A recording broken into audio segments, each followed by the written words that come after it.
Hello there, Bick Benedict here. We're playing Gears of War 3 on the Series X, and this is my insane difficulty guide and walkthrough. We're currently on Act 1-3. It is entitled Homecoming, and we have a character switch with Cole. So, speaking of switching, I would definitely switch out your shotgun for, what's that guy? Carmine's torque bow. I'm not sure why he gets a torque bow, but he's not going to keep it because I want the torque bow.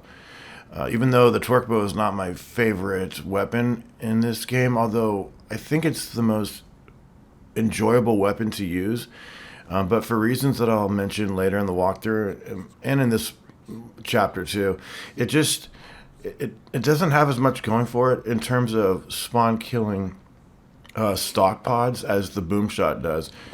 With the boom shot, the splash damage that you do in the splash damage radius increase and damage increase that you can get with perfect active reloads with the boom shot, you can spawn kill those stock pods like no tomorrow. And with the boom shot, you don't even have to have a perfect active reload. It's so fantastic. But sometimes the torque bow can get the job done to kill a stock pod with or without a perfect active reload. But I'm really torn between understanding the whole torque bow business in this game because it is a clearly nerfed weapon. But some of the stock pods are stronger than others, it seems sometimes, and the ones that you deal with up here, they have survived perfect active reload shots from the torque bow on me over here, but it's not consistent. And I know it has to do with you need to be holding the trigger down long enough for it to take effect. So I clearly know that, and most people do know that the trigger has to be held down long enough. But I swear some of the pods, and this is not me misremembering anything. I've been playing this game for like 3 or 4 months straight. Nothing, no other game, and I've just had extremely mixed results with the torque bow. But as far as a skill-based weapon, it is extremely enjoyable to use. But we had the first drudge slash mutator in this game. I think I'll just call it a drudge because it's not technically called a mutator, but it does. Like a whole host of varied mutations, and there's so many that you're gonna have to suffer me to just read them off of a list that I've written down because there's so many. It's hard to keep track of them all. But anytime you cause a drudge to mutate, it will dynamically change into one of like up to 5 mutations. One of them is called a head snake, where the head shoots a flamethrower type of flame from on top of an elongated neck. So if you kill the body before you kill the neck, what's going to happen is you're going to find that the neck will survive and come at you snake-like on the ground. Now, to be fair, the snake from the head snake, when you're fighting that, it'll come after you like a snake would on the ground. It has probably the most fair amount of HP of any monster in this game. It's incredibly fair. So it's very dangerous, but it only takes a few shots to put it out of its misery. So that's one of the forms. And again, I apologize that I have to read off this piece of paper, but like I said, there's so many mutations. Now, it has another one of them is what I call the arm mutation, for lack of a better word. It has a dual arm mutation that it undergoes. What happens is it grows 2 arms and throws emulsion projectiles with its claws. You never want to get close to this thing, especially on Insane, because if you're close to it, you'll find that it will grab you with its claws and kill you and tear you up and kill you. So it's very, very cruel. Now, this next mutation has actually has a sub mutation that it could do, or I guess I should say that when it turns into this next mutation, which I call a leg stock mutation, it has a choice of what it then can choose to do with its mutation. It can it could cause its legs to fuse together and gain height, and which is a real bad thing for you if you're in cover, because it's so tall that it can rain down projectiles on you from over cover. And this particular mutation that it does, it gains a modified hammer burst, and it's kind of strange because it has the ability, this modified hammer burst that it has the ability to hit you more. That's the only thing I could think of when I say that it can hit you more. I guess it means that any iframes that you're normally given by the grace of the game, they must decrease how many iframes you get in certain situations and animations. That's all I could think of. So it's just more accurate. And when I think of something that's being more accurate in a video game, it just means that you have fewer iframes. That's the only thing I can think of.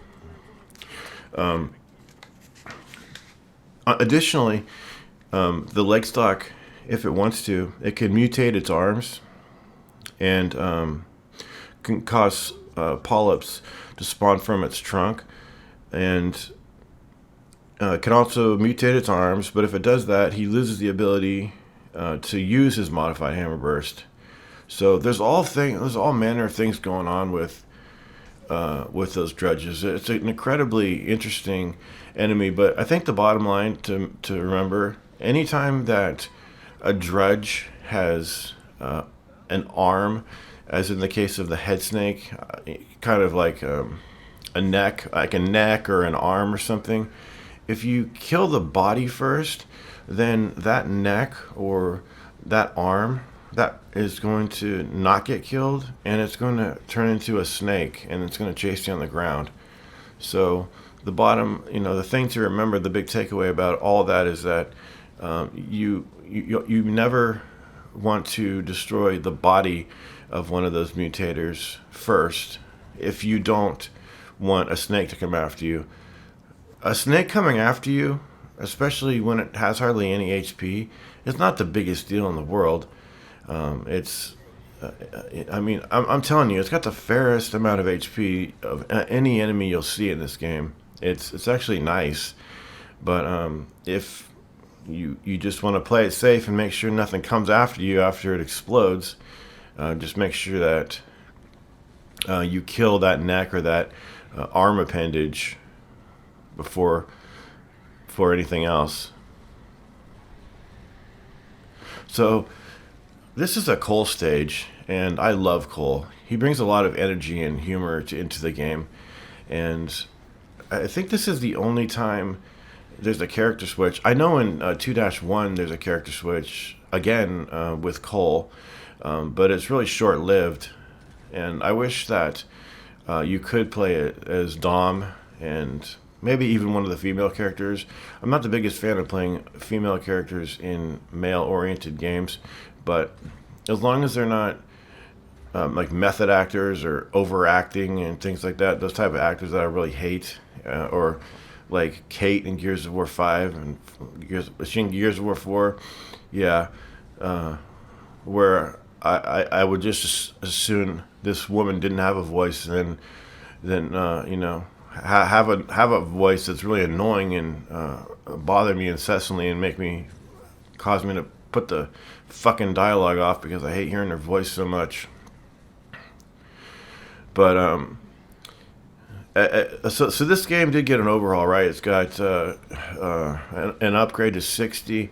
It's native 1440p on the Series X, and it's also on the Series S too. It's got the features too, but since I'm sticking to covering the Series X version of the game, you've not heard me talk about the Series S version, but basically it's the same. It's got all the same bells and whistles, but it is possible to upscale the game to 4K, which I've done. But The thing that really didn't transition into any modern sensibility is the loading times, because they're not. I don't know if they're the same loading times that they were when the game came out in 2012 or 13, whenever it came out. But the loading times as they exist on the Series X, they're not good. They're not bad, but they are not good.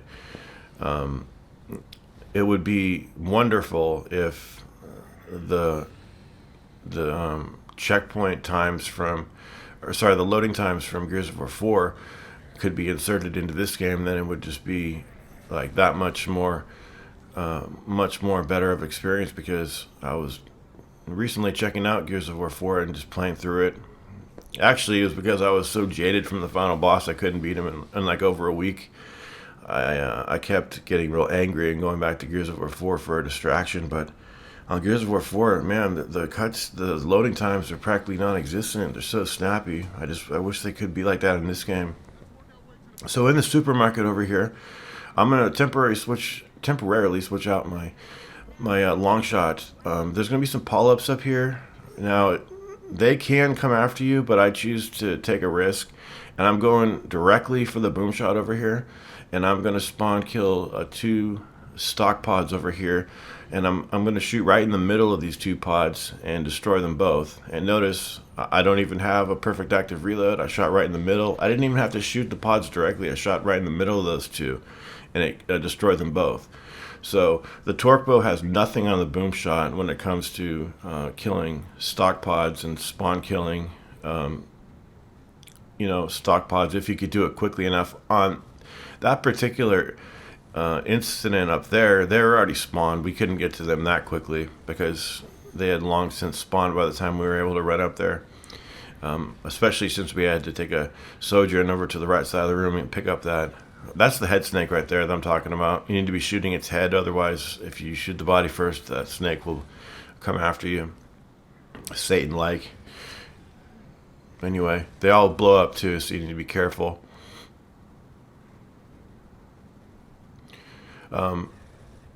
You also shouldn't take anything for granted over here, because there's a lot of drudges.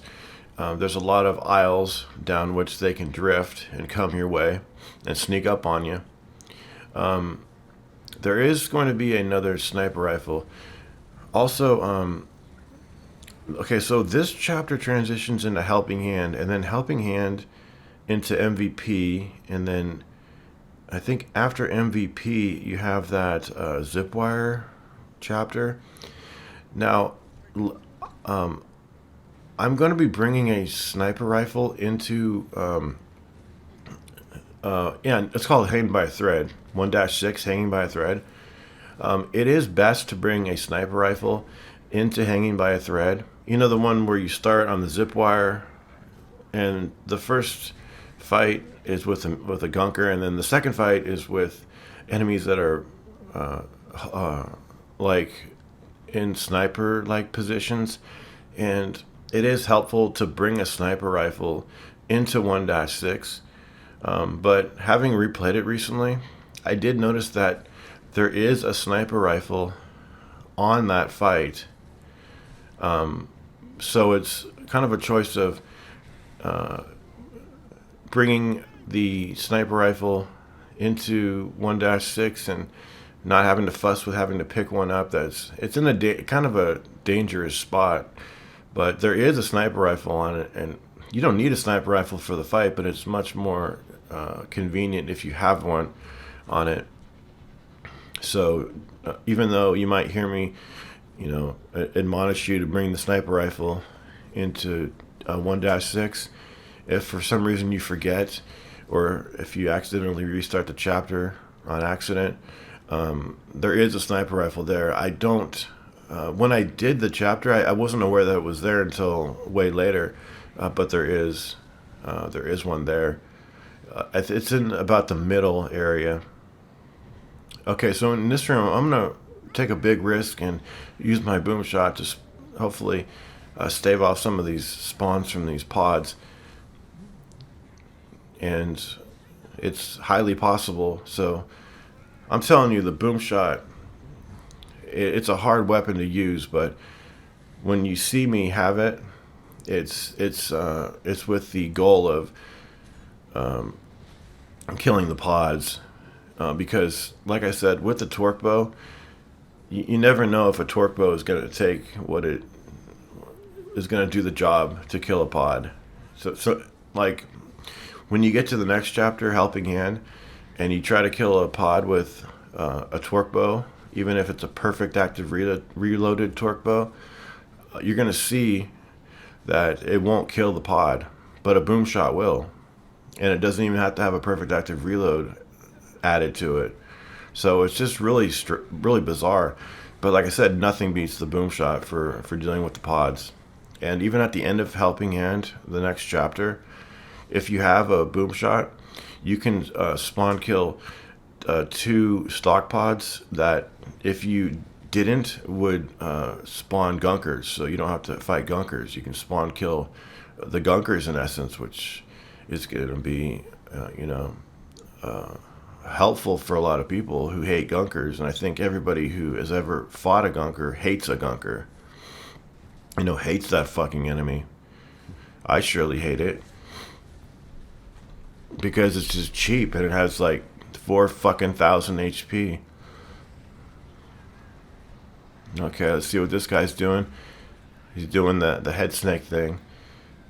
And a lot of these moves that the mutations do, any projectile is instant death, and that flamethrower is instant death too. So you really need to be careful.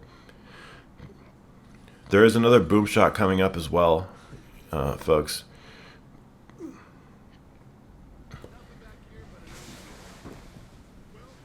If you just let me get one sip of water here. I was thirsty. Been thirsty for a while, but I couldn't take a drink. I just need a little bit of water. Clear my throat. Okay. So there's going to be a loader in this room over here to the left. And you're going to have to push down a desk or some kind of bureau over here. Filing cabinet, something along those lines. And then you're going to be getting out of the loader if you want the boom shot. The boom shot's over here, and it's quite helpful. You might also try taking a boom shot into the next chapter on Helping Hand. You're not going to see... I'm going to be restarting 1-4 from scratch and taking a torque bow off of Carmine, just like I did at the beginning of this video. The reason being of that is I wanted to use the torque bow to dispatch the gunker as quickly as possible in conjunction with grenades. So you need to use the loader to kick down this door, and then we'll be coming back into this room at the end of the fight. You might have also seen that there are some grenades in that room that we're leaving right now. And then when you come out here, your best spot is to stay back here. You don't want to mantle up onto the truck platform where the sandbags are up there. Not until you're completely sure that you won't get flanked, or if the mutations haven't turned into that tall one. Okay, so here we have a mutation where it's got 2 arms. So on this, you would want to kill both of those arms before you ever thought about killing the body. Otherwise, the snake will come after you. The snake won't be able to get over here, but it will be something you'll have to deal with eventually. There's a couple good positions. This is a good position over here as well, because there's going to be another stock that spawns over to the left, and you can spawn kill the pod from over here. So the whole business about killing stock pods is to stave off, well, ideally to spawn prevention, so you don't have to fight any enemies like you could do occasionally, or to minimize how many spawns occur. So the faster you kill the pod, the less amount of enemies you'll have to incur. So here's that pod that I was mentioning right or that stock, excuse me, right there. See, the great thing is that you hit a pod with the boom shot, but it detonates after that too. So it's a double hit essentially, and if you hit it with a perfect active reload, you get a bonus to splash damage and or splash radius. It differs between the torque bow, that that that bonus that I was just talking about, the bonus of splash damage and splash radius. I don't have those assigned to memory because between the torque bow and the boom shot, those two bonuses vary. So I'm not sure what it is, but it doesn't really matter when you think about it because the bonus is good enough by itself, and you should always try to get the bonus for maximum effect. Now there's only going to be there's only 3 fights in 1-4, the next chapter. But the way that I'll show you how to do it, you only have to do 2 of those 3 fights, because on the last fight, which would be the 3rd fight, you can spawn kill the stock pods that spawn those gunkers, and you don't have to fight anybody, but just make sure you bring a boom shot. You can't miss them. There's like half a dozen boom shots in the next chapter. You can give everybody a boom shot if you want to. So once the fight's done, you're going to come on in here and you need to pick up the pallet of supplies here. I was tempted to put this in fast forward, but it looked kind of tacky. So all we need to do now is to carry this pallet over to the supply point drop off, and once you drop off the supplies, that will conclude the chapter, and then we'll be in Helping Hand. Now, bear in mind, Helping Hand has some really difficult fights. The second fight in particular is pretty god-awful. You don't have much room to maneuver the way you do in the first encounter, but don't worry too much about what you bring into 1-4, because I'm going to show you my method, which is essentially restarting the entire chapter anyway from scratch and doing it. So I will see you in Helping Hand, and until then, please take care.